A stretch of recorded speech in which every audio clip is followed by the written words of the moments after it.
우리 사랑하는 성도님들 혹시 이순신 장군의 일대기를 다룬 영화를 보셨는지요? 저는 안 봤는데 거기에서 이순신 장군이 이제 전쟁을 하면 승리하는 이야기를 다루고 있습니다. 혹시 이순신 장군이 전쟁을 몇 번 했는지 알고 계시나요? 이순신 장군이 23번 전쟁을 했다고 해요. 그럼 몇 번 이겼을까요? 13번이요?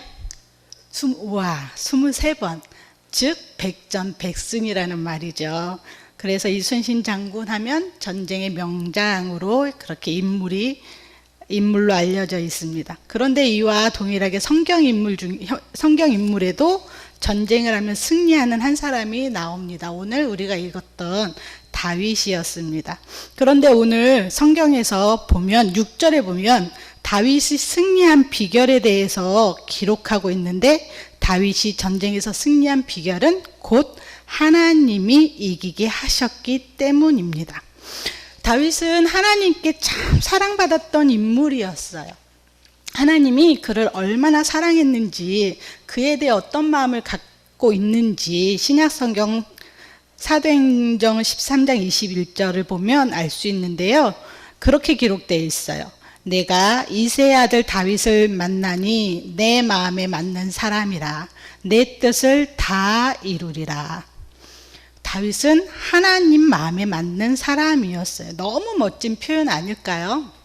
우리들의 소원도 하나님 마음에 맞는 사람이 되기를 원하지요. 그렇다면 다윗이 왜 이와 같이 하나님께 맞는 사람이었다라고 그렇게 칭송 들었을까요? 도대체 다윗이 어떤 사람이었길래 하나님께서는 그를 그렇게 기뻐하시고 그를 사랑하셨을까요? 그 비결을 우리 사무엘상 하에 보면 알 수 있는데, 첫 번째로 그가 하나님 제일주의로 살았기 때문이에요. 여러분, 하나님 제일주의로 살았다는 것을 저는 세 가지로 한번 나누어 봤는데요. 첫 번째는 하나님만을 높이는 사람이 하나님 제일주의로 사는 사람이다 정의할 수 있습니다. 다윗 왕이 우리가 읽지는 않았지만 6장에 보면 왕이 되어서 본인은 예루살렘에 살 때 하나님의 법궤를 기럇 여아림이라는 곳에 있었던 법궤를 다윗성 예루살렘으로 옮겨오고 싶어 했어요. 그래서 다윗의 소원대로 그 법궤가 예루살렘 성에 도착했는데, 그 법궤가 도착한 모습을 보고 다윗은 어떤 행동을 취했냐면 6장 14절에 이렇게 기록되어 있어요. 다윗이 힘을 다하여 춤을 추었다. 그런데 이 힘을 다하여 춤을 춘 결과가 뭐냐면 20절에 다윗의 아내 미갈이 그런 얘기를 해요. 이스라엘 왕이 오늘 어떻게 영화로우신지, 방탕한 자가 염치 없이 자기의 몸을 드러내는 것처럼 오늘 그의 신복의 계집종의 눈앞에서 몸을 드러내셨도다 하니, 조롱한 거예요. 왜냐하면 춤을 추다가 옷이 벗어졌기 때문이에요. 왕의 채통이 있지 그 신하들 앞에서 왕의 그 의복이 벗겨진다는 그 자체는 수치스러운 일이었어요. 그 정도로 다윗은 하나님의 법궤가 들어온 것을 기뻐했다는 거죠. 그렇게 미갈이 책망할 때 다윗은 무엇이라고 했냐면 21절에 다윗이 미갈에게 이르되 이는 여호와 앞에서 한 것이니라. 여러분 생각해 보세요. 다윗도 왕이었어요. 그런데 왕이었던 그 다윗은 채통을 세우지 않고 하나님 앞에서 춤을 췄다는 건 그가 하나님을 높이는 사람이었음을 보여주는 거예요. 오늘날 갑질 이야기 많이 하죠. 사람들은 그런 것 같아요. 왜 갑질 이야기가 나올까요? 그것은 높아지려는 그런 사람의 마음이 있기 때문에, 누군가 나를 인정해 주지 않을 때 내가 높은 자리에 있으면 당연히 높임을 받고 싶은 게 사람의 마음인데, 그래서 오늘날 그것이 해결되지 않아서 갑질이 많이 일어나죠. 그런데 다윗은 자기가 왕이었어요. 왕의 자리에서 그는 왕의 자리에 있었지만 하나님만을 높이는 사람이었어요. 자신을 낮추고 하나님만을 높이는 사람. 하나님만을 높이는 사람이 곧 하나님 제일주의로 산다는 걸 성경이 우리에게 보여주고 있습니다. 그렇기 때문에 하나님은 다윗의 이런 모습을 보고 기뻐했어요. 저와 여러분도 하나님께서 하나님만을 높이려 할 때 하나님께서 기뻐하시는 줄 믿으시기 바랍니다. 정말로 우리가 하나님만을 높일까요? 우리가 무슨 일을 하면 어떻게 하죠? 하나님의 은혜입니다 얘기는 하지만 정작 내 마음에 뿌듯해하고 자랑스럽게 생각할 때가 많아요. 왜죠? 내 자신이 잘한 거에 대한 그런 자긍심 때문이죠. 그렇지만 그거에 더 넘어서 정말 하나님께서 도와주셔서 내가 이런 좋은 결과를 얻었습니다 라고 고백한다면 하나님이 얼마나 기뻐하실까요? 두 번째로 하나님 제일주의로 산다는 것은 하나님만을 의지하는 것이다 라는 것을 말씀드리고 싶습니다. 우리 4절에 보면 특이한 이야기가 나옵니다. 바로 그에게서 마병 1700명과 보병 2만 명을 사로잡고 병거 100대의 말만 남기고 다윗이 그 외에 병거의 말은 다 발의 힘줄을 끊었더니, 지금 우리가 읽은 이 상황 1절에서부터 읽지는 않았지만 어떤 상황인지 다 아실 거예요. 다윗이 전쟁을 해야 되는 상황이었어요. 전쟁을 하기 위해서는 당시에 필요한 거는 병거였어요. 말이었어요. 그 병거와 말이 얼마큼 많냐에 따라서 승패가 갈라질 수 있는 거였어요. 그렇기 때문에 이 병거는 다윗에게 있어서는 너무너무 중요한 것이었어요. 그런데 4절에 보니까 다윗이 그 외 병거의 말은 다 발의 힘줄을 끊었더니 라고 말을 하고 있습니다. 이 말이 어떤 의미일까요? 이것은 다윗은 병거를 의지하지 않았다는 거예요. 전쟁에 꼭 필요했다는 걸 알지만 그는 병거를 의지 않았다는 거예요. 그러면 다윗이 무엇을 의지했을까요? 다윗은 눈에 보이지 않는 하나님만을 의지했다는 걸 볼 수 있습니다. 사랑하는 여러분, 당시에는 하나님께서 신명기에 보면 왕이 갖지 말아야 될 것 중에 하나가 마병이었어요. 마병을 많이 두지 말라고 하였어요. 마병을 많이 두지 말라는 이유가 뭐였을까요? 전쟁은 하나님 손에 달려 있다는 것이죠. 전쟁은 하나님이 이기게 하신다는 것이죠. 다윗이 병거와 말의 그 발의 힘을 끊었다는 건 하나님을 의지했다는 것이었기 때문에 하나님은 그의 모습을 보고 승리하게 하셨다라는 것이에요. 다윗은 철저하게 하나님을 의지했던 사람으로 보여주고 있습니다. 그래서 시편 20편에 다윗의 고백이 나와요. 시편 20편 7절에 어떤 사람은 병거, 어떤 사람은 말을 의지하나 우리는 여호와 우리 하나님이 이름을 자랑하리로다. 다윗이 이렇게 고백한 것처럼 다윗 그의 삶은 철저하게 하나님만을 의지하는 삶이었어요. 그는 바로 보여지는 그 현실을 바라보지 않고 현실 너머에서 모든 걸 통치하시고 모든 걸 다스리시는 왕이신 진정한 하나님만을 보았기 때문에 그는 전쟁에서 말을 의지하지 않고 마병을 의지하지 않고 하나님을 의지하였던 것입니다. 저와 여러분도 하나님을 자랑하는 주인공이 되기를 바랍니다. 그렇다면 어떻게 해야 할까요? 하나님만을 의지해서 승리를 경험해야 되지 않을까요?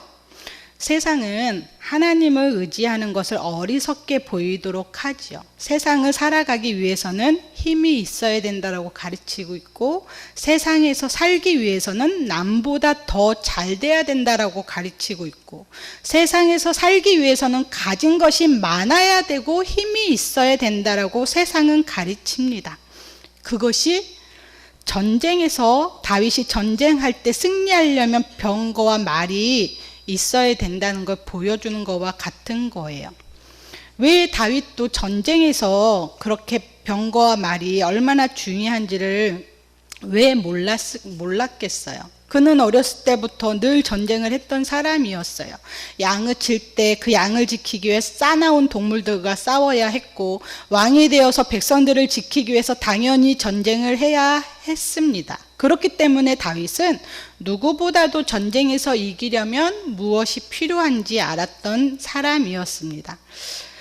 그리스도인들도 신앙인이라고 세상을 등지고 살지는 않죠. 그리고 세상에서 현실을 외면하고 도피하는 도피론자들이 아닙니다. 어떻게 보면 세상에서 어떻게 살아야 되는지, 세상이 어떻게 돌아가는지를 정확히 알고 현실을 바라봐야 하는 것입니다. 그런데 그리스도인은 현실만 바라보지 않고 현실 너머에 세상을 통치하시고 세상을 움직이신 하나님을 바라볼 수 있어야 된다는 것을 성경은 끊임없이 우리에게 가르쳐주고 있습니다.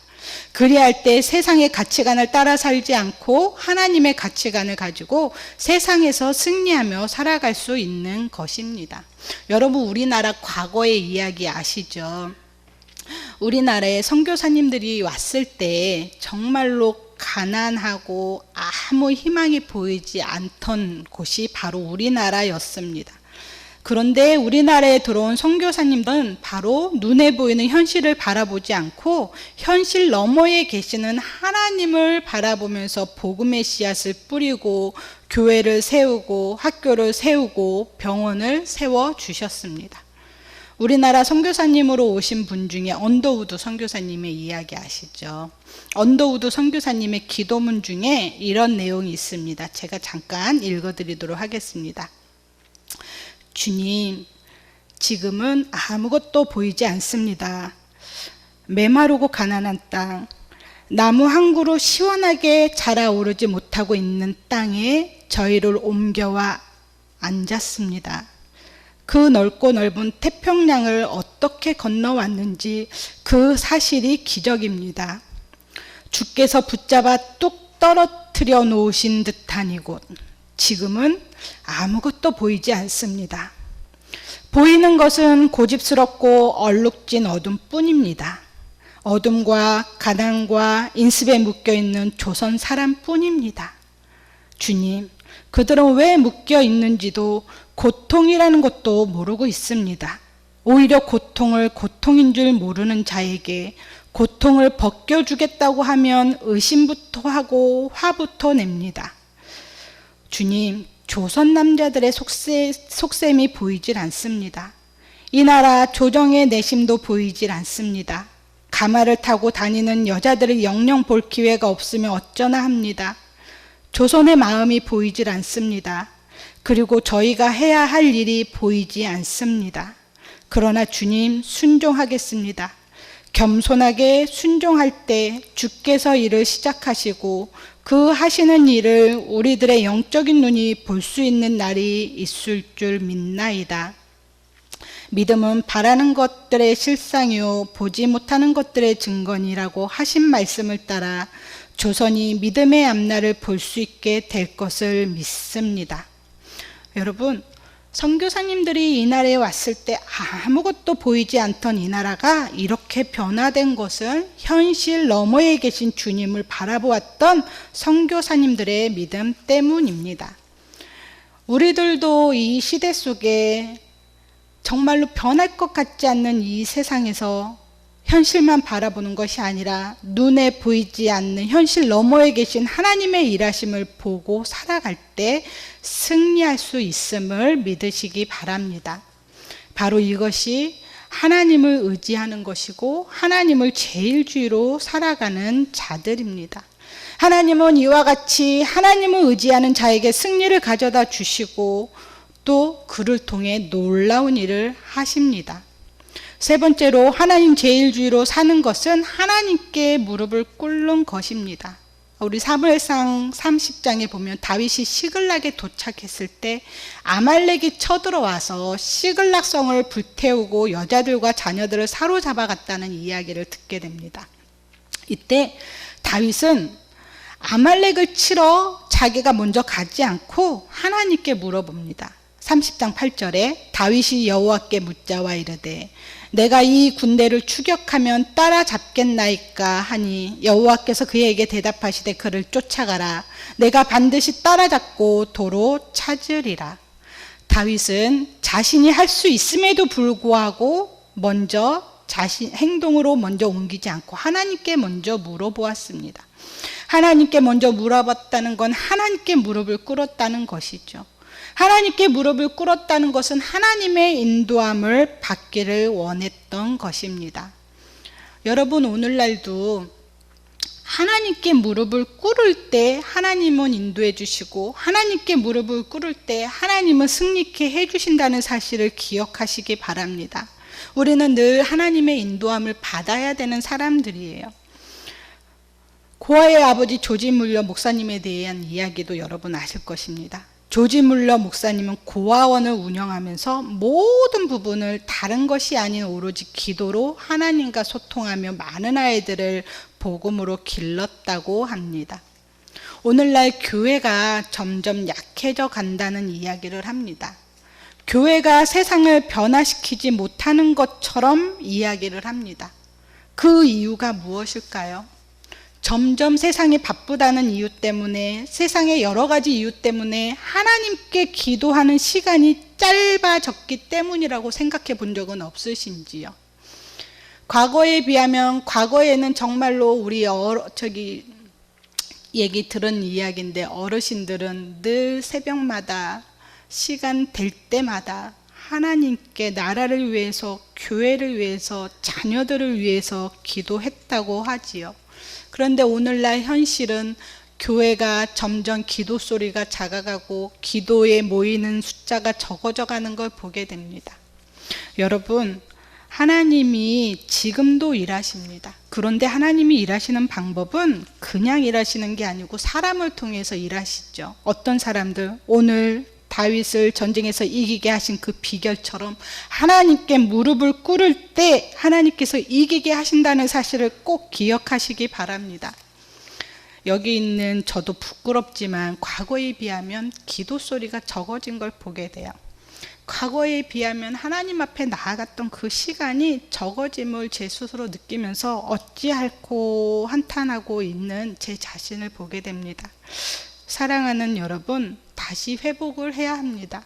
하나님은 하나님의 방법으로 일하시고 하나님께서 이기게 하신데 그 방법은 하나님께 무릎을 꿇는 자들을 통해서 일하십니다. 세상에 가진 것 많은 자, 능력이 많은 자, 축출한 자, 지혜로운 자, 그들을 통해 일하시는 것이 아니라 미약하지만 하나님 일하여 주옵소서, 하나님 영광을 보여주옵소서라고 하나님께 무릎 꿇어 기도하는 사람들을 통해서 하나님은 오늘날도 일을 하신다라는 사실입니다. 우리 교회가 기도 소리가 더 많아졌으면 좋겠어요. 우리 젊은 청년들도 금요 기도에 나와서 하나님께 기도했으면 좋겠어요. 젊었을 때 하나님께서 더 힘있게 사용해달라고 기도를 한다면 얼마나 좋을까요? 사랑하는 성도 여러분, 오늘 이 말씀 다윗의 승리의 비결은 세상 방법이 아닌 오직 하나님의 방법이었습니다. 말씀을 정리하도록 하겠습니다. 하나님은 다윗을 너무너무 사랑하셨고 다윗이 자기 마음에 맞는 사람이라고 그렇게 표현할 정도로 다윗을 인정했던 것을 보게 됩니다. 그런데 그 비결에는 다윗이 하나님을 향한 그런 마음들을 우리가 볼 수 있었어요. 다윗은 하나님 제일주의로 살았는데 그것은 첫째 하나님만을 높이는 사람이었고, 두 번째 철저하게 세상 것을 의지 않고 하나님을 의지했던 사람이었고, 세 번째는 하나님께 무릎 꿇었던 사람이라고 이 시간 말씀을 들었습니다. 저와 여러분은 어떠한 사람이 되어야 하겠습니까? 오늘날도 마찬가지로 하나님은 이 방법을 통해서 일하시고 이 방법대로 살아가는 사람을 높여주시고, 이렇게 다윗과 같이 하나님을 의지하고 하나님을 높이고 무릎 꿇었던 그 사람을 통해서 일하신다는 사실을 우리 꼭 마음에 새기고 살아갔으면 좋겠습니다. 우리 이 시간에 그럼